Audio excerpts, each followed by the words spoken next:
ወንጌል ሰጠው ይልና እንዲህም አሉት፣ በምድር ያሰርከው በሰማይ የታሰረ ይሆናል፣ በምድርም የፈታው ደግሞ በሰማይ የተፈታ ይሆናልና በውስጥህ መንፈስ ቅዱስ ያደረብህ አዲስ ዳንኤል ሆይ። ማን? አዲስ ዳንኤል ሆይ በውስጥህ መንፈስ ቅዱስ ያደረብህ አዲስ ዳንኤል ሆይ የክብር ባለቤት ከሆነ ከታላቅ መምህር ኢየሱስ ክርስቶስ ዘንድ ወደ አንተ ተልከን መጠናልና እወቅ።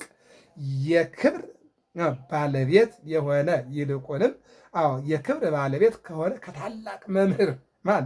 ከታላቅ መምህር ከኢየሱስ ክርስቶስ ዘንድ ወደ አንተ ተልከናልና እወቅ። እወቅ አለው ይላል። ወይም አሉት፣ እወቀና አሉት። መንግሥተ ሰማያት መክፈቻ የተሰጠኝ እኔ ጴጥሮስ ነኝ አለው። አሁን ጴጥሮስ አናገረው። ምን አለ? የመንግሥተ ሰማያት መክፈቻ የተሰጠኝ በእግዚአብሔር ዘንድ እኔ ነኝ አለው።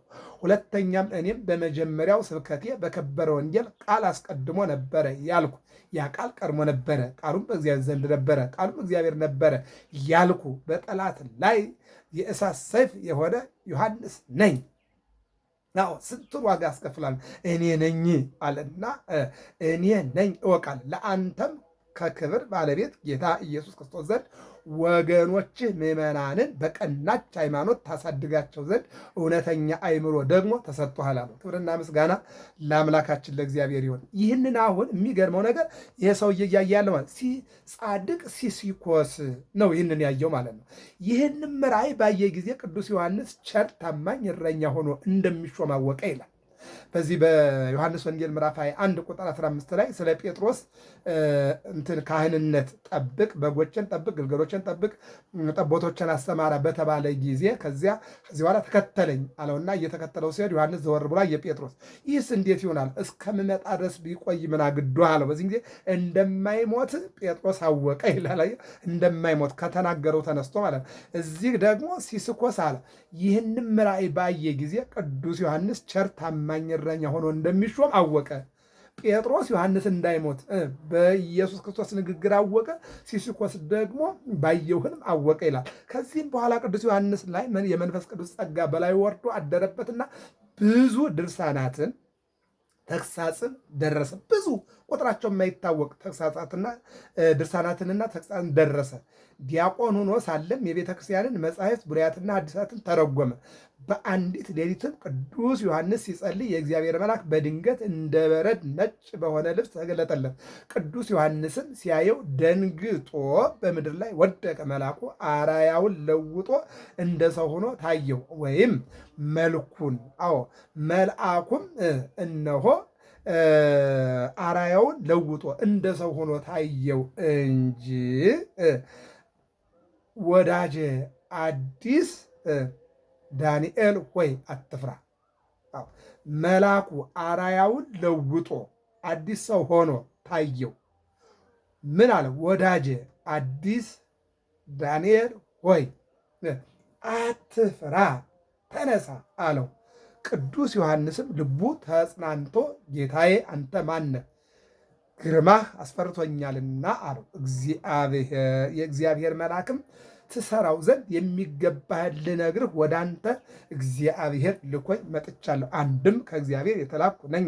አሁንም እግዚአብሔር አምላክ ያዘዝህን ለመስራት ልብህን አበርታ። ቃልህ ከጽንፍ እስከ ጽንፍ በአራቱ ማዕዘን ይደርሳልና እልፍ አእላፋትም ትምህርትን ተቀብለው ትእዛዝህን ሰምተው ወደ ፈጣሪያቸው እግዚአብሔርን ተመልሰው ይድናሉና በእግዚአብሔር አንተ ተሹመሃል አለው ይላል። ማን ነው መልአኩ? ማን ነው እሱ? ቅዱስ ሚካኤል። ዛሬ ግንቦት 12 ቀን አሁንም እግዚአብሔር አምላክ ያዘዘህን ለመስራት ልብህን አበርታ ነው ያለው። መንግስትም ውስጥ የጸና የብርሃን አምድ ትሆናለህ። መንግስትም ውስጥ የጸና የብርሃን አምድ ትሆናለህና እነሆ የአንጾኪያ ሊቀ ጳጳሳት ወደ አንተ ይመጣል። ከእርሱም ጋር ሁሉም ካህናት፣ ዲያቆናት በማዕረጋቸው የሚያዝህንም አድርግ የሚያዝህንም አድርግ። የእግዚአብሔር ትእዛዝ ነውና የሰው አይደለምና። ሰዎች እኔ ከእግዚአብሔር ተልኬ መጥቻለሁ፣ እነሱም ከእግዚአብሔር ተልከው ይመጣሉና የእግዚአብሔር ትእዛዝ ነውና ልትተላለፍ አይገባም አለው። የእግዚአብሔር ትእዛዝ ነውና ልትተላለፍ አይገባህም አለው።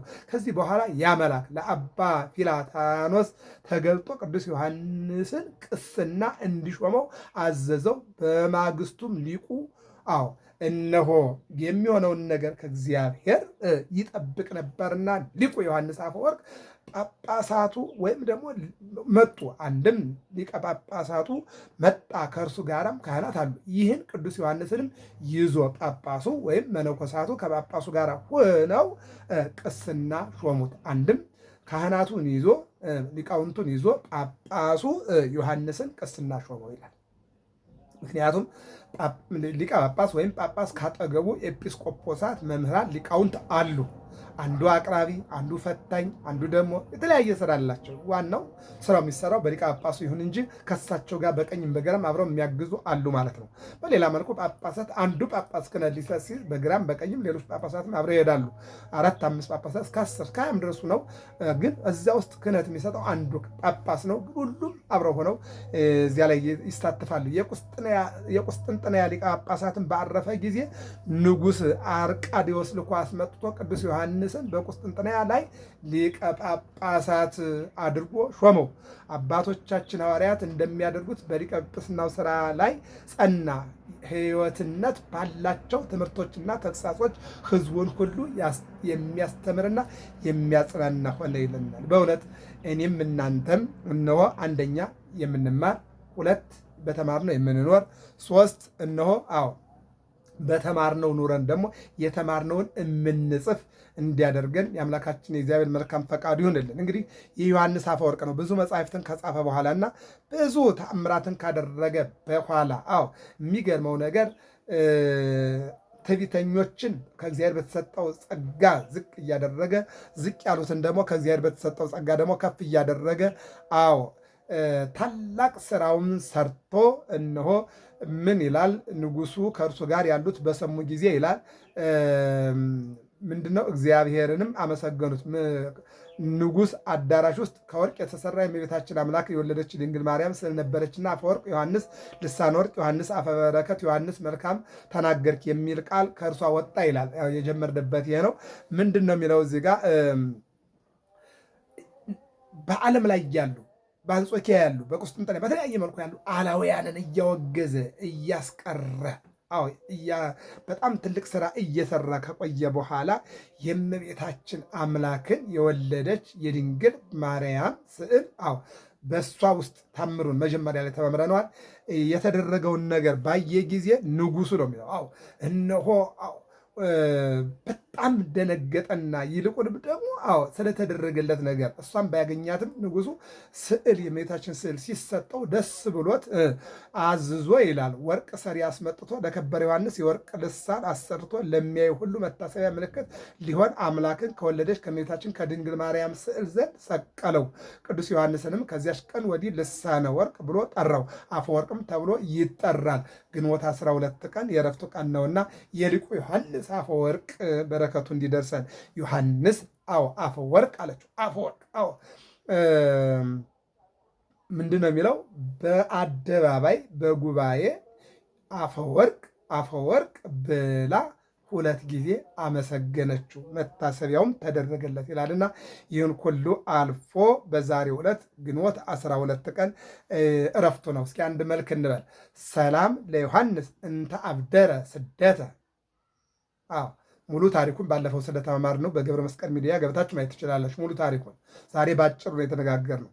ሰላም ለዮሐንስ እንተ አብደረ ስደተ እሚሳተፍ በግፍ መፍቀሪተ ንዋይ ንግሥተ እምናፉ ዘወፃ ሰሚዮ ግዘተ እንበለ ይርግ ላይለ ወእንበለ ይረር ታይተ መላከ ሰማይ ቆመ አስተርተ ዓመተ ሰላም እብል ሱታፌ ዮሐንስ በሕማሙ ሲሲኮስ ስሙ ክብረ ዮሐንስ አፈወርቅ እንተነጸረ በህልሙ መራሁተ እንዘይሜጥዎ ጴጥሮስ ቀዲሙ ወንዘይህዎ ወንጌለ ዳግሙ።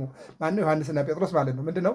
ዮሐንስ አፈወርቅ ከሚታወቅባቸው አንዱ የ80 ቀን ልጅ ክርስትና አንስቶ ሊመጣ ሲሄድ መልአኩን መንገድ ላይ ያገኘዋል። ወዴት ትሄዳለህ?